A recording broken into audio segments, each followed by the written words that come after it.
Bien amigos, así arrancamos el programa del día de la fecha, así arranca Es Esto o La Fábrica del día de hoy, esta sección en donde pensamos, reanalizamos, redefinimos todo lo que tiene que ver con la industria de la música y para eso nos nutrimos de diálogos con cantantes, bajistas, bateristas, organizadores de festivales y un montón de otra gente más, como es el día de la fecha donde hablamos con los amigos de ABSALOM. Ellos son de Australia y ya están conectados con nosotros.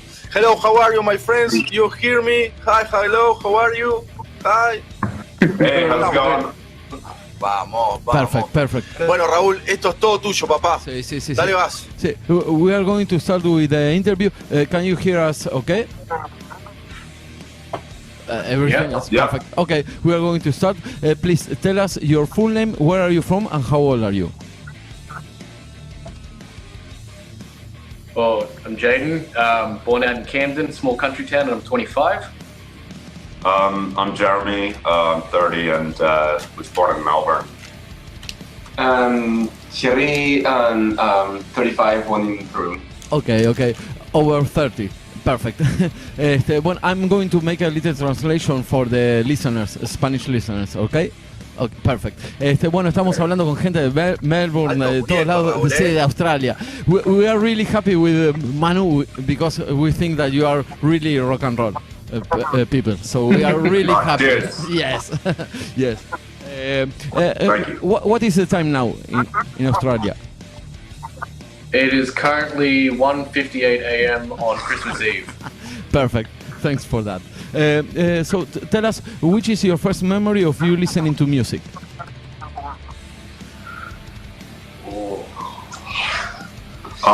For me, it's not like I wouldn't like. Obviously, it's not first. Like my first memories, my parents were super Christian, and my dad listened to a lot of classical music. But my first memory where I was just like, "Holy fuck, this is amazing," was I watched Yellow Submarine with the Beatles, and that was just, I thought it was the most cool shit I'd ever seen. You know. And you were watching the TV? There's a cartoon, The Yellow Submarine with the Beatles. Okay, perfect. Bueno, nos estaba diciendo que su primer recuerdo no sabe muy bien, pero los padres de él eran cristianos y había mucha música clásica, pero lo primero que realmente le impactó fue un dibujito animado con los Beatles, con el Yellow Submarine, y bueno, ese es su primer recuerdo. And can you tell us, the three of you, which was your first instrument and which was the first song you learned?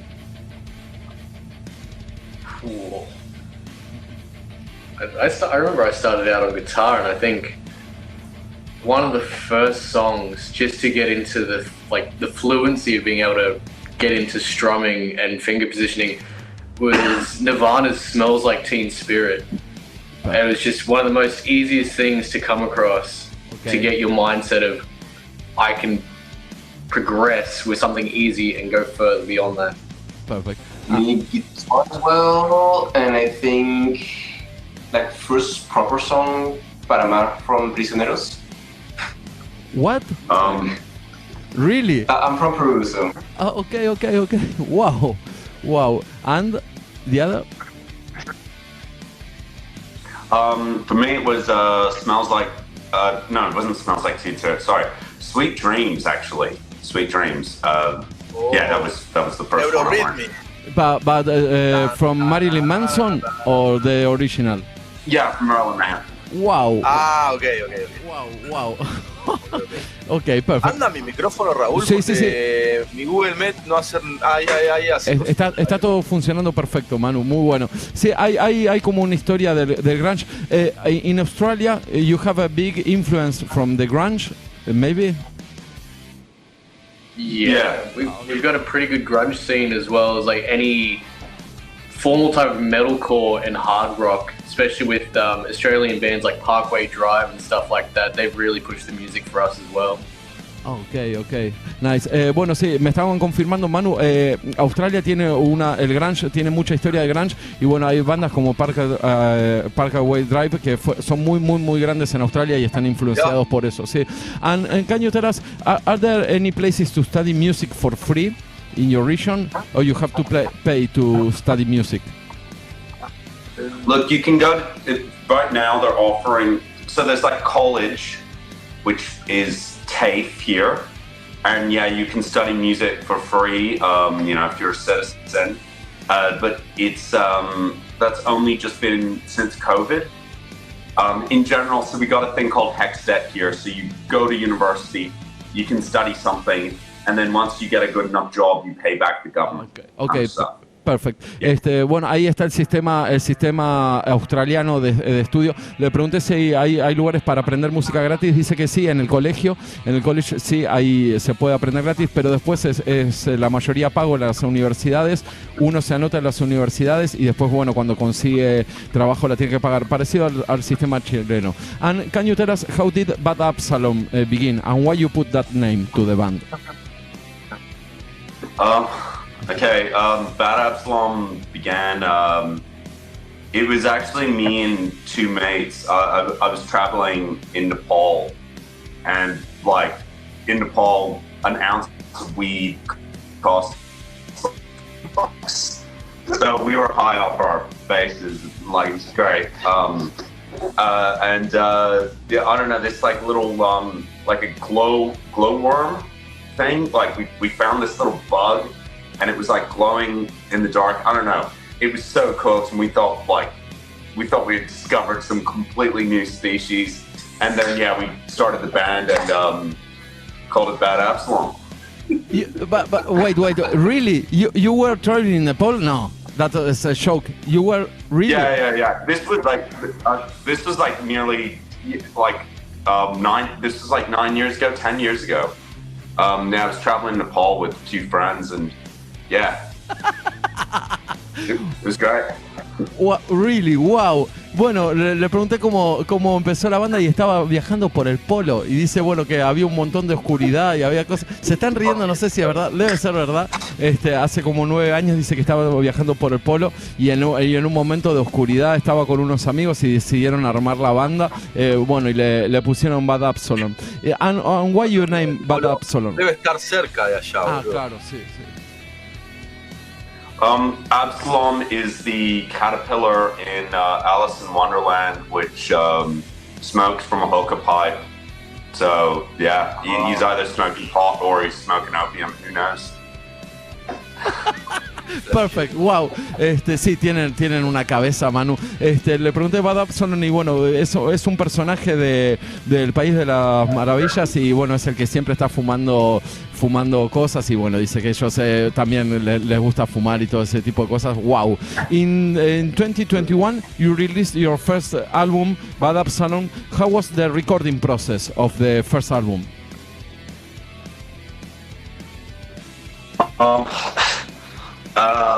Full of difficulty. It was okay. So like the problem is that I actually started off by being the guitarist in this band, and then over time I just started writing all the songs. So then I realized I was writing them all in my register, and honestly, like. It's just one of those things. In general, singers are fucking wankers. So I couldn't really work with a lot of them because I'd write the song and then they'd want to change the song, and it's like, no, I've written it. So then I started singing, so that made it really difficult to record. And then COVID hit, and so I just started singing. COVID hit. We're afraid that while we're recording that we're going to get fined for being together for no good reason, according to the laws of the time. We also had difficulty finding a studio to properly mix and master us. But our bass player that we used to have, he was recording a lot of it at his house. Look, there were ups and downs, but I mean, goddamn, it happened. In the end, I don't know. That's it, yeah. Ok.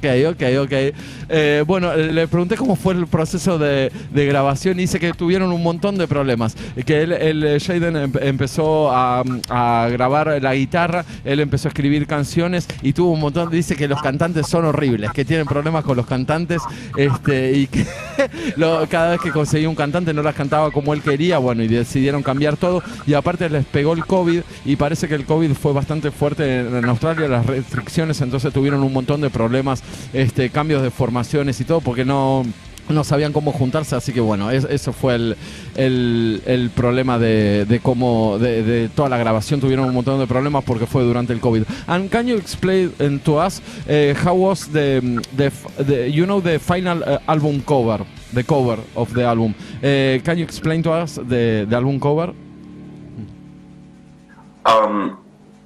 The battery. So the album cover we got off this guy named Jari. He does a lot of art for different stoner metal bands. We had a cover before, like we changed it. Right before we're releasing this new EP, we had to change it. The original one was done by this guy called Children of Dave. I was never really happy with it, but the truth is, because we started working with this guy, Children of Dave, he actually did a music video for us, for our first track off the album, and the music video is brilliant, so yeah. Ok, perfect. Bueno, le pregunté por el proceso por la tapa del álbum y dice, bueno, ellos tenían otra tapa de álbum, no les gustó, la tuvieron que cambiar y al final decidieron incluir una tapa que era alguien que ya les estaba haciendo los videos, así que bueno, se quedaron con esa tapa. And can you tell us how do you manage with the sound of the band? You have a really, I really like the sound of the band. How do you decide the sound? Okay, well, the sound obviously from the album. We record at this studio called the Brain Studio. It's run by a guy named Clay and his missus Angie, and they're just brilliant. I mean, like, the guy did the live sound for like Lamb of God and stuff like that. He knows exactly what he's doing. They also produce a bunch of really good other Australian artists. If you ever want to find some good artists to listen to, go on their website for the Brain Studios and just look at who they've recorded. The guy knows what he's doing. As far as everything else goes, what's been happening up to this point is I write the songs. I hand the riffs over to my guitarist, who unfortunately is not with us right now. Not that he died, just overseas. So he writes his own solos. I write all the riffs.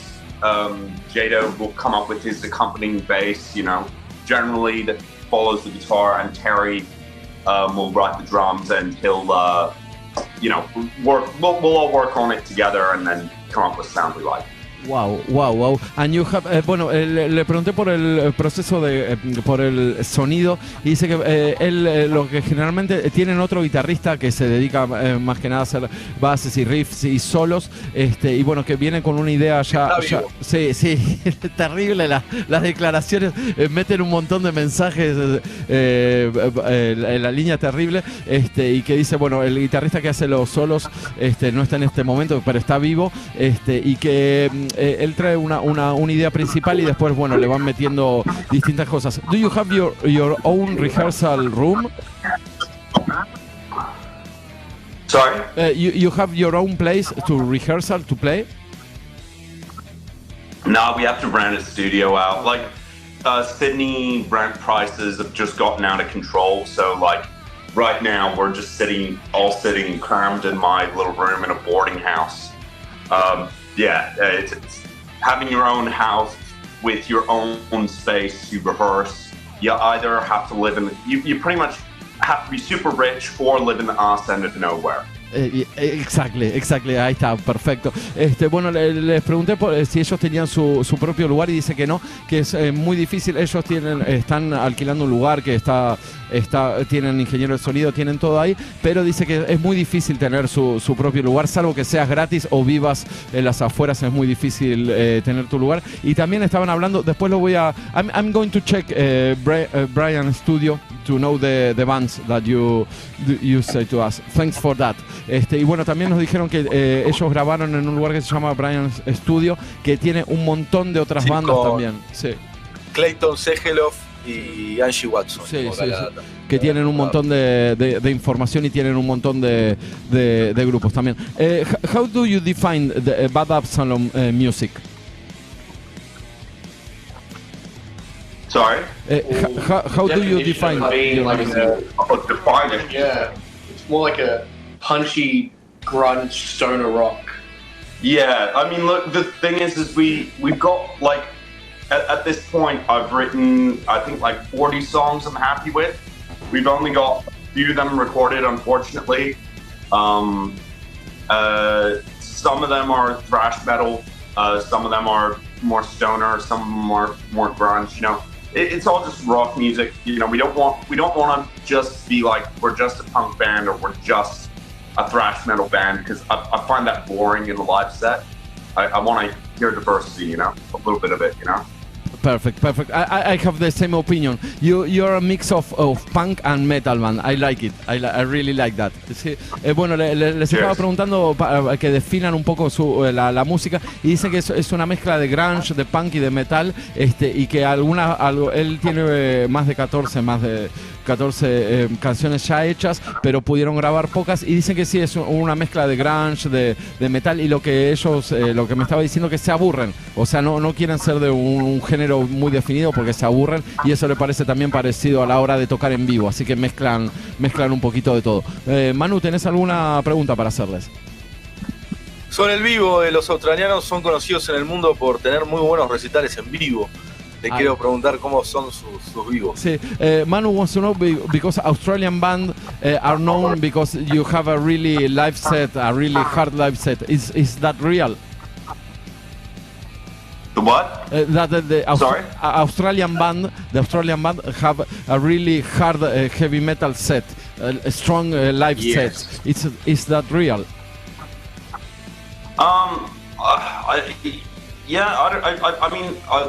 I think so. I mean, some of the people I know in bands are pretty fucking gnarly. Some of them less so. I for myself and for the bands I really like and respect, they don't really say anything that they don't mean, or like they don't really do themselves. So I wouldn't want to sing a lyric that was too make believe, you know. I'd just sit in my basement and like write songs about dragons or something like that, you know. It's not something I like to do. No, just a song about aliens hunting the sky and taking a ball. That's too much drugs, to be honest. It depends on what you consider many drugs. Perfect, sí, perfecto.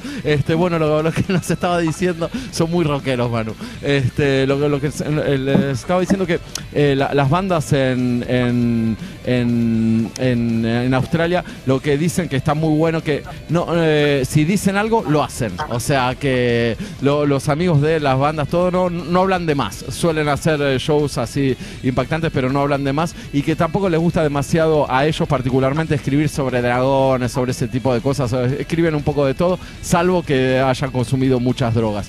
Perfecto, that is nice. And can you tell us ¿Fácil conseguir drogas? Sí, Manu wants to know if it's easy to find drugs in Australia. To find weed. To find weed. Manu, you come for a holiday, yeah? Te están inventando. Sí. De vuelta, otra banda más que te invita a ir de vacaciones. Okay, perfect. It's easy or is this not? Is all I have, my friend. This is all I have. I need to find weed. Yeah, I'd hook you up, man, if you were here. There's at least 20 people outside on the street that's got more than that. Right. Yeah, probably actually. Yeah. Wow. Great. Bueno, sí, hay mucha gente que consume mucho más que eso. Por eso te digo, lo del nivel de las drogas debe ser tremendo, Manu. Necesito conseguir. Sí, y ya te invitaron de vacaciones allá, así que terrible. And can you tell us, what do you think about the actual rock scene in Australia? Is there a big scene or more or less?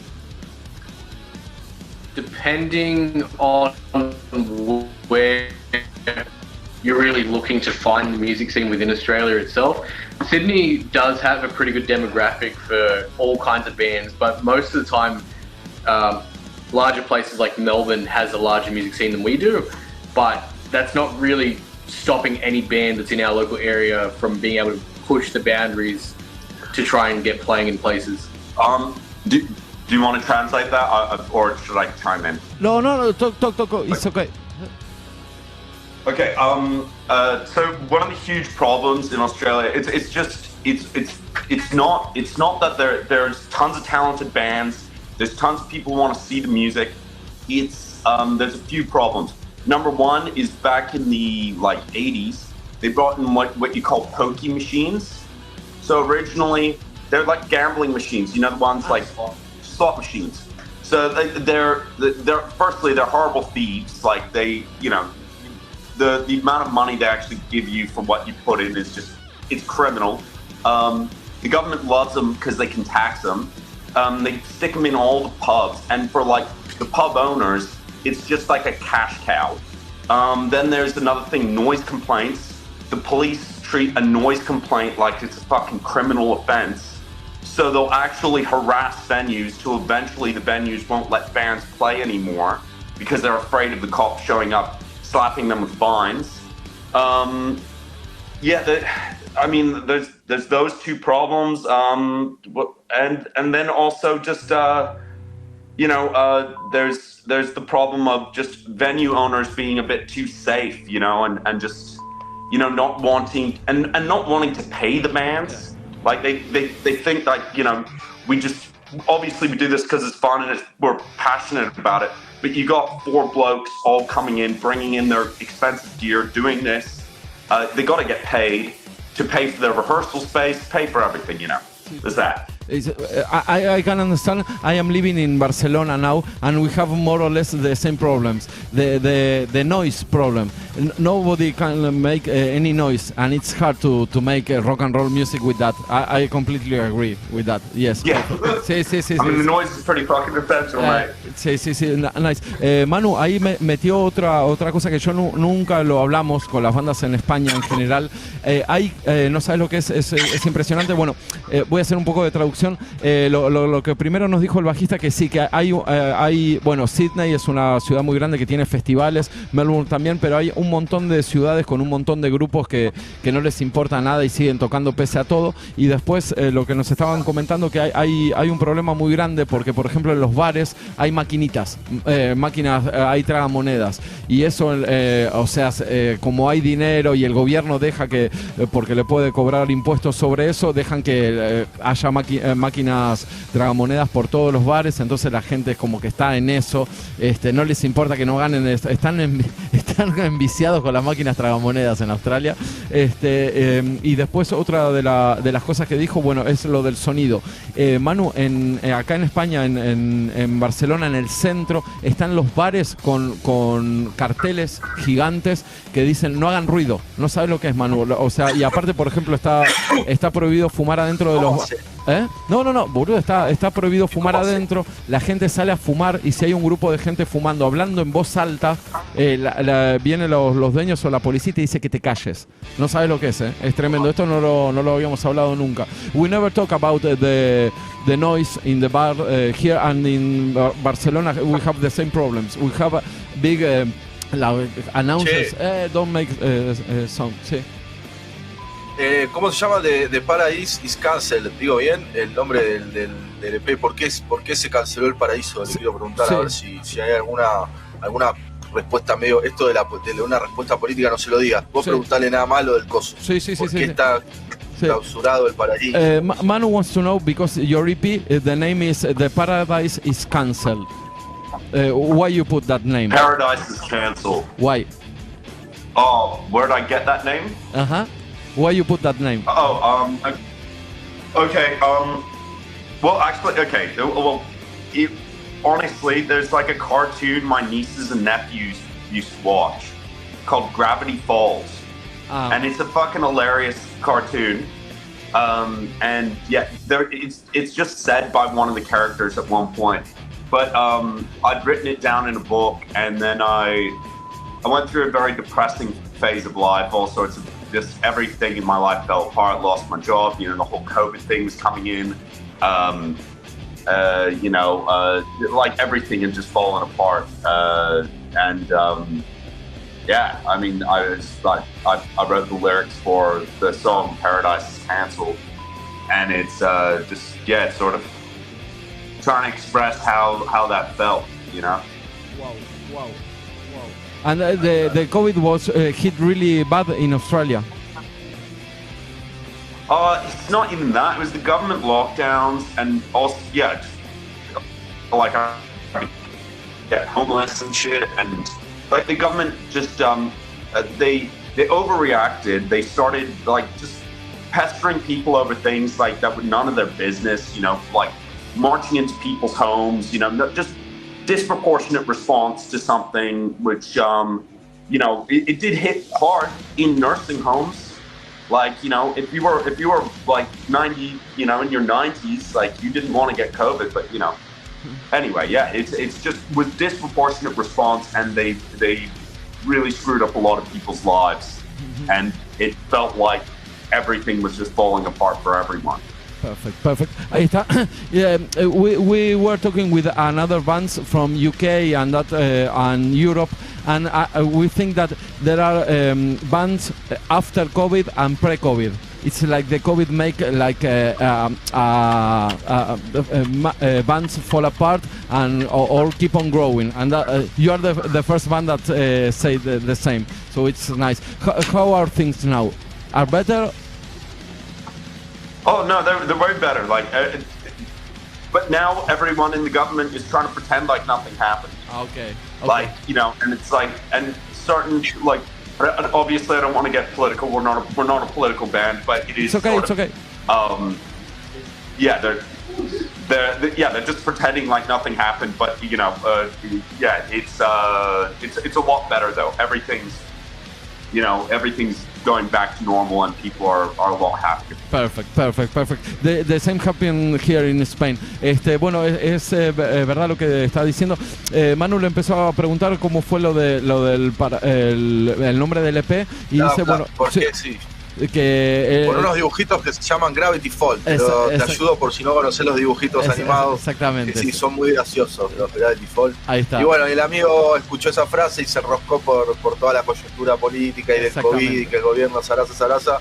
Y bueno, pero bueno, ahora está bien el amigo. Ahora está bien. Los domingos ya me siento bien, canta Charlie y va por ahí. Ahí está. No, y aparte, Manu, es lo que ya habíamos hablado con una banda de Inglaterra, le estaba comentando que hay un antes y un después para las bandas del COVID. Que eso no se habla mucho, pero está bueno también hablarlo. Ellos entraron en una depresión muy grande y les sirvió para escribir muchas cosas y bueno, y ahora sí. Bueno, a un montón de bandas, ahí está. Pero hay que hablarlo, también tiene razón, o sea, no hagamos como que no pasó nada, ¿viste? A un montón de bandas le costó mucho volver a retomar y bueno, ellos son un caso, perfecto. Can you tell us, what do you think about the social medias and streaming services? Social media is a bit tough on that one, especially around here. Getting people to actually be active and have a positive response can be a bit difficult because a lot of people nowadays, they're not always focused on trying to promote other musicians or just keep things going. It's like you're either paying to get people to put it out there for you, or you're trying to share it around yourself, but it's not reaching the right amount of people that you need to keep on pushing. So it's just a continuous loop of paying someone else to do it, try and get a bit more back. As well as even throwing stickers on things, you know, putting ads out, throwing things on Spotify and YouTube. It's still relatively difficult, but yeah, it's great to have like guys like you guys who are obviously trying to promote this kind of stuff because yeah, like a lot of people, like, you know, they'll be like, oh yeah, we're happy to promote your stuff, you know. They're like, for just ludicrous amounts of money, it's like, well, we're artists, like, we're not making any money off this stuff anyway, you know. You know, I mean, that's, I guess that's always been kind of the arts. Like, people are just, some people are there because they love it, and other people are there because they want to, you know, shake you down for your few lost pennies, basically. Because we do tend to get a big influx of messages from other groups and solo projects that are saying, oh, look, if you pay us $35 USD, we'll promote you guys. And I think, well, why would we want to pay you $35 when you can just share it? If it flops, it flops. Just get it out there. It's not going to cost you anything to make a post about anyone else. Exactly. For us, it's the same. We want to share music. Perfect. We completely understand that. We completely agree with that. Perfecto. Perdón, Manu, que hago una pequeña traducción, pues estuvo lindo. Sí, muy interesante. Lo que le pregunté por los social medias y los servicios de streaming, y lo que ellos nos están diciendo que es buenísimo, que es verdad también, que hay un montón de gente preocupada. Bueno, podés tener un montón de contactos, pero hay gente preocupada por alcanzar el número que se necesita para hacer una banda grande, por ejemplo, y que si no tenés ese número se deprimen las bandas, y que no hay que darle pelota a eso. O sea, uno tiene que seguir adelante, tocar, y no importa el numerito de seguidores que tengas, totalmente de acuerdo. Y otra cosa también es que hay un montón de gente que le cobra, por ejemplo, a las bandas, che, dame $35, $40 o mucho más para que te hagamos promoción. Y dice que no, ¿por qué me cobras? Si se puede, es música y se puede pasar de boca en boca tranquilamente, que ahí es a donde entramos nosotros, y estaban contentos con nosotros. Vamos. Muy bueno, sí. Yo tengo una pregunta extraña. Preguntale si en Australia existió alguna vez una banda como los Kiss que se pinten la cara. Manu wants to know if in Australia you have a band like Kiss that wears makeup. Well, yeah, there are some guys, like black metal guys, who do it. You know, do the whole corpse paint shit. Yeah. It's you know, that's cool. I mean, fuck, I did it one time, painted myself blue, gave myself a white beard because I had like a massive beard at the time. Yo sabía. Yeah, well, people weren't sure whether I was Papa Smurf or whether I was supposed to be Braveheart, you know. It was confusing to the audience in general, but I didn't care, I was drunk. Perfect. Buenísimo. Sí, sí. Todo barbudo salió. Que tiene una cara. You have a very death metal face, man. You have, with that mustache, you have a very death metal face. Cheers, brother. Perfecto. Painted black, like the Stone says. Painted black. Muy bueno. Bueno, Manu le preguntaba si había alguna banda australiana que se pinte, y dice que sí, que hay bandas de heavy metal o de doom que se pintan, y bueno, que acá el amigo estaba en un momento también. Una vez, sí, con una barba gigante y pintado, y la gente no sabía si era Corazón Valiente o un cantante de heavy metal, boludo, es un animal. Muy bueno. We really like to talk with you. Thanks for your time. We are going just to finish the interview. It was really fun. Thanks for your time. We love to talk with people that like you, that you love music. You really love music, so that is important. The important thing. Oh yeah. Thank you so much for having us, guys. No. Wait. We have the last two questions. Can you tell us something about the future plans of the band? So we're releasing. So we released one single, The Room. We've got 3 more singles, and then we're releasing the EP over the next year. And then also in January, we're going to start recording again, and we're going to start playing shows. Perfect. Bueno, tienen canciones ya grabadas, van a sacar otro EP, van a seguir grabando canciones y van a empezar a preparar a partir de enero ya los shows. Si te parece, Manu, cerramos con la última pregunta. Sí, preguntale la pregunta de la canción y lo vamos a cambiar. We are going to finish the interview with the song Captain Caveman Unhealthy Habits. You know, can you tell us something about that song? Okay. Well, that song, the story behind that's a bit fucked up. The reason why I wrote that song is because I I was given by someone that I knew. I was given what I thought was MDMA, which is like ecstasy. Turns out they gave me meth. And it sent me pretty crazy. And yeah, the song's about a girl I called up to try to get me some Valium. So yeah, that's what the song's about. So slow down. ¿Está viva? Preguntale, ¿está viva? Is she alive? The guy who gave it to me, I wanted to kill the guy, but no, he eventually, like, he went to rehab and stuff and sorted out his own problems, and Perfect. begrudgingly, I've forgiven him. Okay, perfect. Great. You're a bad influence, my friend. You're a bad influence. Great. Thanks for your time. I love that. Sí. We really like to talk with you. Thanks for you, and we keep in touch, okay? Thank you. All right, sure. Bye, thank Have a good one, guys. Qué bien que la pasé, Raúl. Qué bien que la pasé.